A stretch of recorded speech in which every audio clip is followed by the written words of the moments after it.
Growth Hacker Marketing by Ryan Holiday. Picture this. It's 1996. The internet sounds like a robot having a nervous breakdown every time you log on. Two guys, Sabir Bhatia and Jack Smith, have just created something they think is pretty cool. Free email you can check from anywhere. They call it Hotmail. When they pitch it to investor Tim Draper, he loves it. But then he asks them one simple question that makes them freeze. How will you get the word out? Their minds immediately go to the old playbook. Billboards? One of them suggests hopefully. Draper shakes his head. Way too expensive for something they're giving away for free. What about radio? Same problem. For a moment, it looks like this brilliant idea might just die in obscurity. Another victim of having zero marketing budget. Then Draper has this weird, almost ridiculous idea. Could you put a message at the bottom of everyone's email, he asks. The founders hesitate. It feels kind of tacky. But Draper keeps pushing. Just add something like, P.S. I love you. Get your free email at Hotmail. That one tiny feature, that simple idea they almost rejected, changed everything. It didn't just market the product. It turned the product into the marketing. Every single email became a mini advertisement. Within 6 months, they hit 1 million users. 5 weeks later, 2 million. In under 3 years, Hotmail reached 30 million users, and Microsoft bought them for $400 million. No billboards, no radio spots. Just one clever line of text. So why does this matter to you? Because this story reveals a quiet revolution that's completely reshaped how business, creativity, and influence actually work. It's about how tiny startups with empty pockets can demolish giants, and how ideas can spread like wildfire without spending a single dollar on traditional advertising.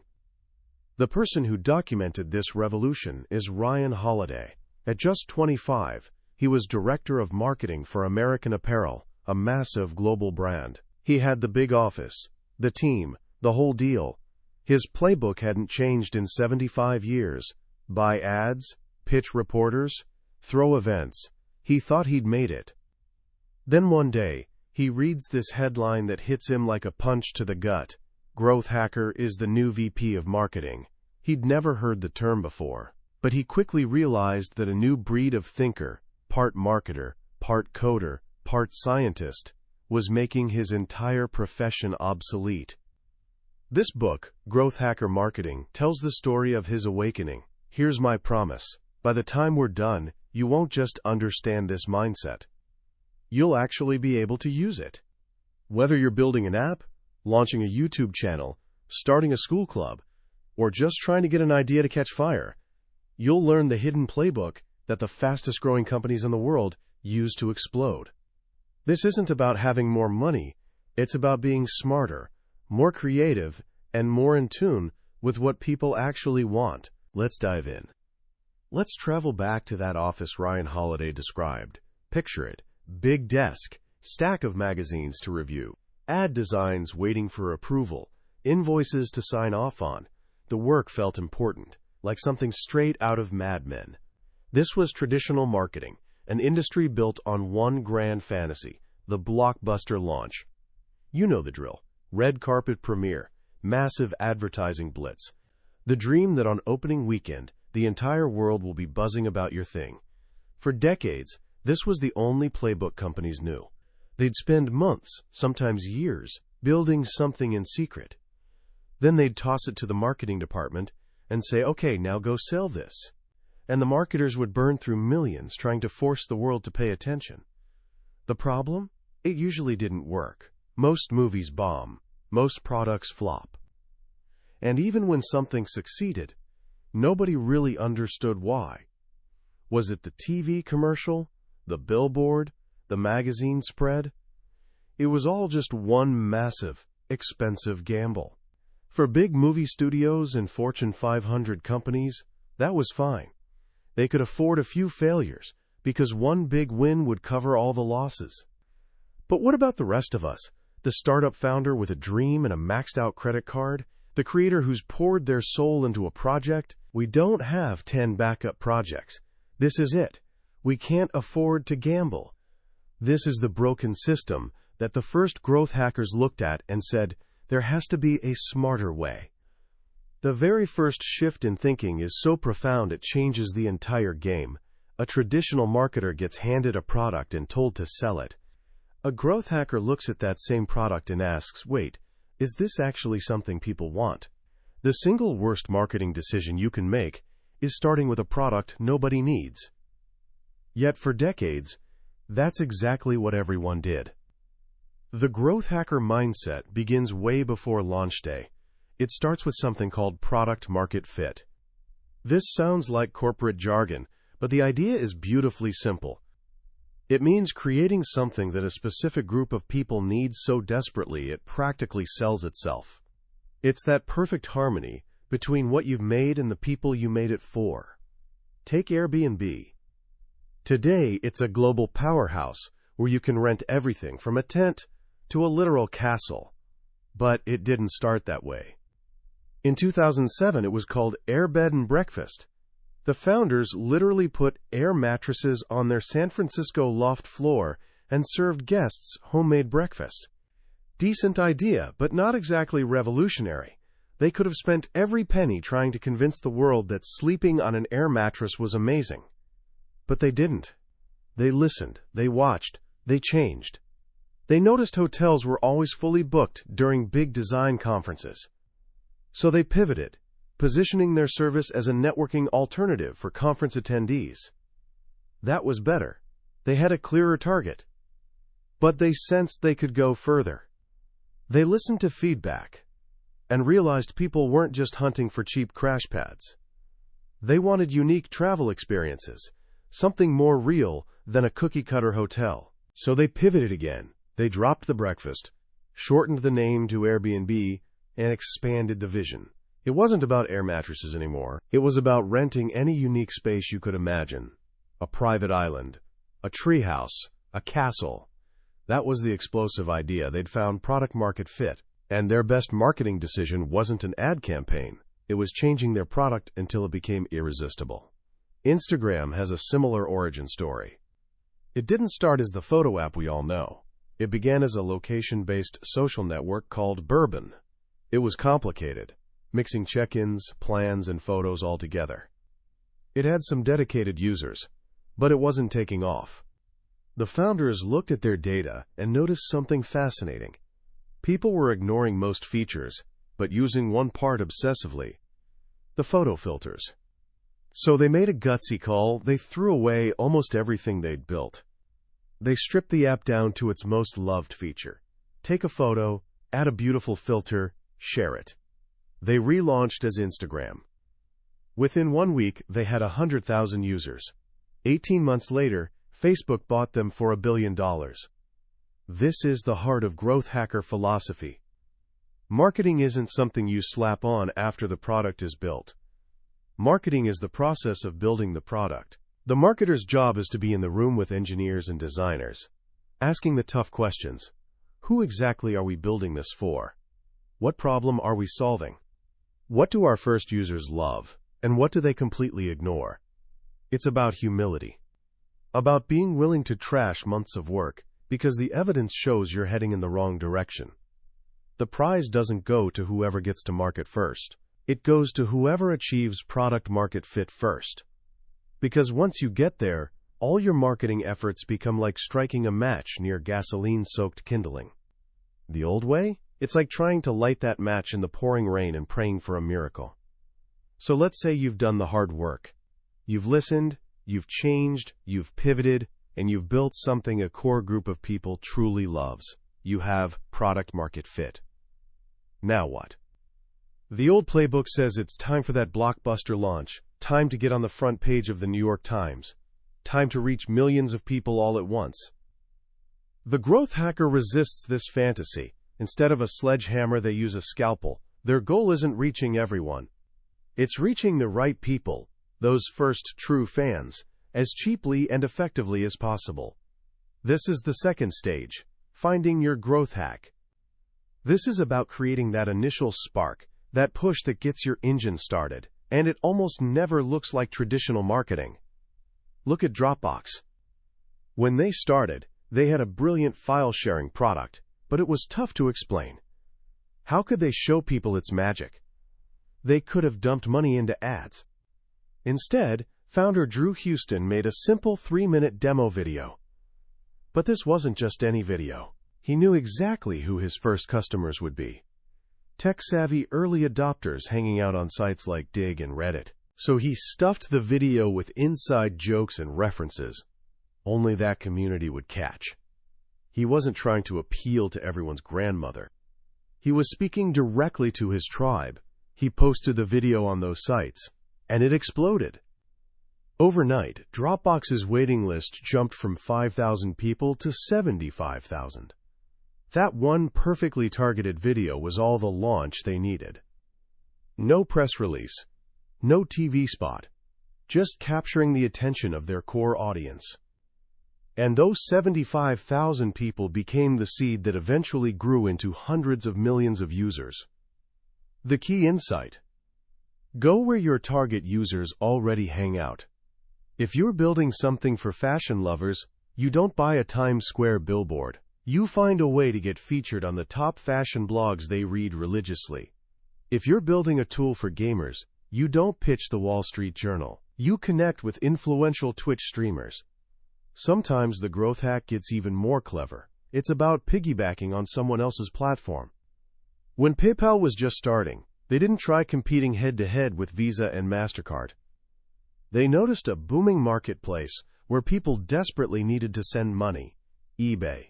So they focused all their energy on becoming the best payment solution for eBay users. They effectively borrowed their initial growth from eBay's massive user base. What Airbnb did with Craigslist was equally brilliant. They knew people hunting for short-term rentals were already on Craigslist. But Craigslist was clunky and anonymous. Airbnb was beautiful and built on trust. So their engineers built a tool letting anyone listing on Airbnb cross-post to Craigslist with one click. Suddenly, this tiny unknown website had free distribution on one of the biggest sites in the world. A traditional marketer would never have even thought of that.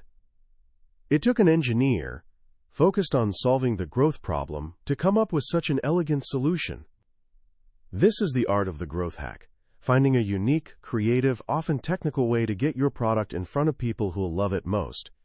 It could be a stunt, like when Uber offered free rides to tech influencers at South by Southwest, knowing they were stuck without cabs. It could be creating exclusivity with an invite-only system, like Mailbox did, building a massive waiting list and tons of buzz. It doesn't matter what it is, as long as it's trackable and effective. The goal is simple: pull in that first small group of passionate users. Because the next step isn't about you shouting about your product anymore, it's about empowering them to do it for you. You've built something great. You've found your first 1,000 true fans. Now how do you turn 1 into 2, and 2 into 4? How do you make it go viral? In every marketing meeting, someone eventually says those magic words: "We need this to go viral." They say it like it's something you can just order, like pizza delivery. But virality isn't an accident. It's not magic. It's engineered. This is the third stage: making it spread. Growth hackers understand a fundamental truth. You're asking your users to spend their social capital for you. You're asking them to put their reputation on the line by recommending your product to friends, family, and colleagues. That's a huge favor. The only way they'll do it is if you make it incredibly easy and incredibly rewarding. Virality must be baked into the product itself. Let's go back to Hotmail. That little PS line wasn't just an ad, it was a viral engine. Every user became a salesperson. The product was designed to spread. Dropbox perfected this model. After their initial demo video success, they tried running paid Google ads. The results were terrible. It cost them almost $400 in advertising to acquire a single paying customer. Completely unsustainable. Then they had their breakthrough. They built a referral program. The offer was dead simple. Invite a friend to Dropbox, and when they sign up, you both get extra free storage space. Win-win. Almost overnight, sign-ups jumped 60%. Today, more than a third of all Dropbox users come from this referral program. They didn't pay for ads. They paid their users in a currency they controlled, digital storage, to do the marketing for them. This principle of built-in incentives is everywhere. Think of Groupon. Every deal comes with, refer a friend, get $10. Living Social went further. Get this deal free if 3 friends buy through your link. They turned their customers into a commission-based sales force. But incentives are only half the equation. The other crucial piece is making your product visible. Humans are copycats. We see what others are doing and want to do it too. So growth hackers constantly ask, how can we make using our product more visible? Apple is the master of this. Why are their headphones white? When every other headphone was black, that simple design choice turned every iPod and iPhone user into a walking billboard. You could spot them on the subway, at the gym, walking down the street. It created what social scientist Jonah Berger calls behavioral residue, evidence of the product that sticks around long after purchase. This is why almost every email from a new app has that little line, sent from my iPhone or sent from mailbox, free advertising, built directly into product use. When Spotify integrated with Facebook, it was genius. Suddenly, all your friends could see what you were listening to in real time. It sparked millions of conversations that started with, hey, what's this Spotify thing? The goal is designing a product that advertises itself. The more public it is, the more people see it, copy it, and the more likely it spreads. You can't just slap a share on Facebook button on something and hope. You have to ask why someone would share it. Does it make them look smart? Does it offer them a real reward? Does it connect them to friends? You have to give them a reason. Virality isn't luck, it's science. And it starts by thinking of your users not just as customers, but as your most powerful marketing channel. So the engine's running, your product is solid, you've acquired your first users, you've even built features helping it spread virally. You should be done, right? Just sit back and watch the numbers climb. Not so fast. This is where traditional marketing usually calls it quits. They get the leads, bring customers through the door, and their job is over. Someone else's problem to keep them. But for growth hackers, this is where some of the most important work begins. What's the point of working so hard to get new customers if they just pour right out through a hole in your bucket? This is the final, crucial stage, closing the loop through retention and optimization. Growth isn't just about acquisition. It's about keeping the users you have and making them so happy they never want to leave. Because a happy, dedicated user is the best marketing tool you could ever ask for. In its early days, Twitter had exactly this problem. They were getting tons of media buzz, people were signing up in droves. But there was a catch. Most weren't sticking around. They'd create an account, look at a confusing empty timeline, and bounce, never to return. The bucket was leaking badly. The marketing team could have bought more ads to pump in even more signups, but they were smart enough to realize that would be like pouring water into a sieve. Their best marketing move had nothing to do with attracting new customers. It was about fixing the product for the ones they already had. A growth hacker named Josh Ellman dug into the data. He and his team combed through the numbers, hunting for patterns, and they found one. They discovered that if a new user followed at least 5 to 10 accounts on their very first day, they were dramatically more likely to understand Twitter's value and become a long-term active user. Armed with this insight, they completely redesigned the sign-up process. Instead of dropping you into an empty feed, they started actively suggesting interesting accounts based on your interests. That one small change, driven by data, had a massive impact on retention. They plugged the hole. This is the mindset of constant optimization. It's the humility to know your product is never truly done. There are always parts that can be better. Maybe the sign-up button on your homepage is the wrong color. Maybe your checkout process has one too many steps. Maybe users don't know about your most powerful feature. The growth hacker is a scientist. They use tools to track what users actually do. They run A/B tests, showing one version of a web page to one group and a different version to another, seeing which performs better. They're obsessed with data, not because they love spreadsheets, but because data provides clarity in a world that's been dominated by gut instinct for too long. Sometimes the solution is surprisingly low-tech. A startup called Dog Vacay, which is like Airbnb for dogs, noticed many people would sign up but never actually book a pet sitter. So for a while, they tried something that doesn't seem scalable at all. They personally called them. A team member would call a new user and say, "Hey, we saw you signed up. Can we help you with anything?" They'd walk them through the service and help find their first host. This personal touch turned countless browsers into active, loyal users. The point is, it's almost always more profitable to focus on customers you already have than to chase new ones. A tiny 5% increase in customer retention can lead to a 30% increase in profitability. It's far easier selling to an existing happy customer than a brand new stranger. As one growth hacker puts it, retention trumps acquisition. Ryan Holiday brings all these steps together with a story of his own. When he helped author Tim Ferriss launch his book, The 4-Hour Chef, they faced disaster. Almost every major bookstore in the country refused to carry it. Traditional channels were completely shut. They had to rely on growth hacking. First, product market fit. Tim didn't just write a book. He designed each chapter to appeal to specific communities, testing ideas on his blog to see what resonated with his audience. Second, finding their growth hack. Instead of begging for newspaper reviews, they targeted high-traffic blogs their ideal readers actually visited and tracked sales from each one. Third, virality.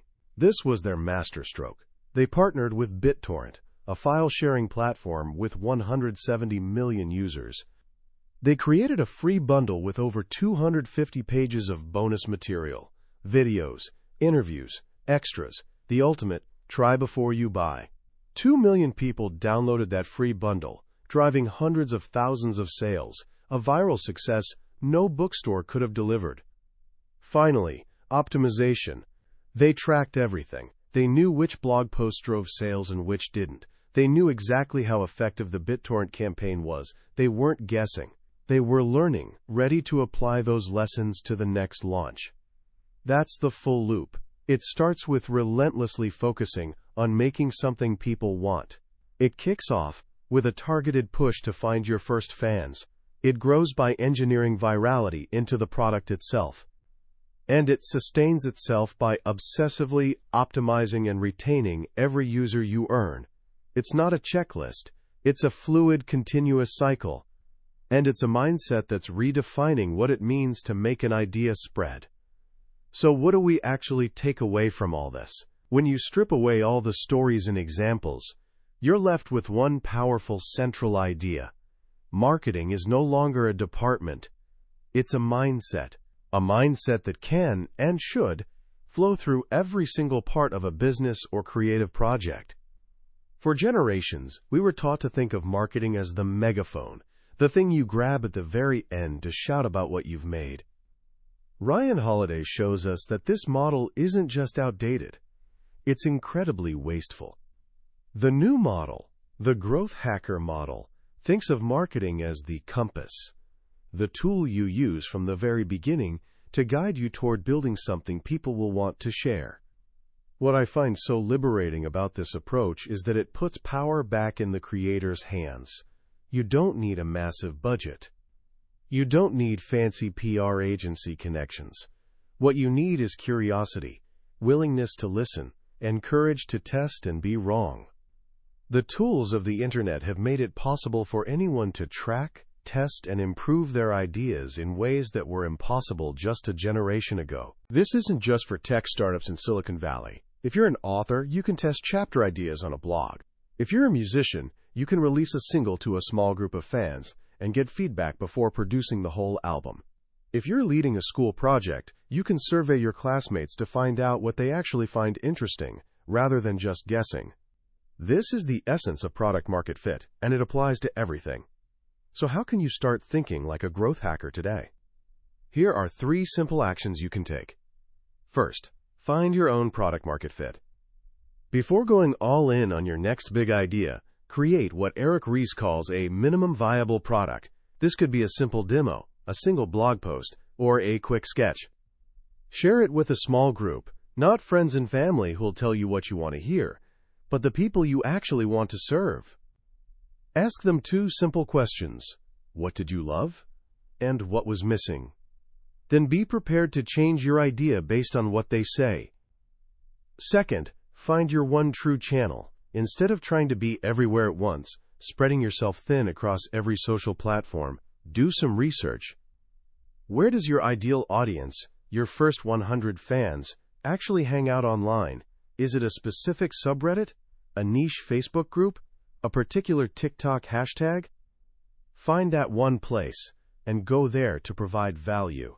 Answer questions, share your knowledge, build relationships before you ever ask for anything. Third, bake in one viral loop. Think about the thing you're creating. Is there one small, simple way you can encourage people to share it? It doesn't have to be complicated. It could be as simple as creating an incredibly shareable quote graphic from your presentation. It could be an offer like, bring a friend to our club meeting, and you both get free pizza. Make it easy and rewarding for your first fans to become your evangelists. At its core, growth hacking is about shifting from arrogance to humility. It's moving away from the build it and they will come fantasy and embracing the scientific process of testing, learning, and changing. It's understanding that the most effective marketing isn't a loud advertisement. It's a product or idea that's so good, so useful, and so perfectly suited to its audience that it can't help but spread. That was the book summary of Growth Hacker Marketing by Ryan Holiday. We've journeyed through the core principles today, but I want to be honest with you. A summary is like looking at a travel brochure. It can show you the beautiful pictures, but it can never replace actually being there. The real magic of this book is in the details, the specific case studies, the way Ryan Holiday connects the dots, and the mindset shift that happens when you immerse yourself in his thinking. This summary is your map, designed to help you decide if this journey is one you want to take. If any of the ideas we've discussed today have sparked something in you, if you feel that pull of curiosity, then I truly encourage you to pick up a copy. Reading it isn't just about learning tactics. It's about fundamentally rewiring how you think about creating and sharing ideas. The link to the book is in the description. Also, if you found this summary valuable and it gave you a new perspective, please take a moment to hit that like button and subscribe to the channel. That way, you won't miss our next deep dive into another game-changing book from the Billionaire's Bookshelf. Let's keep learning and growing together.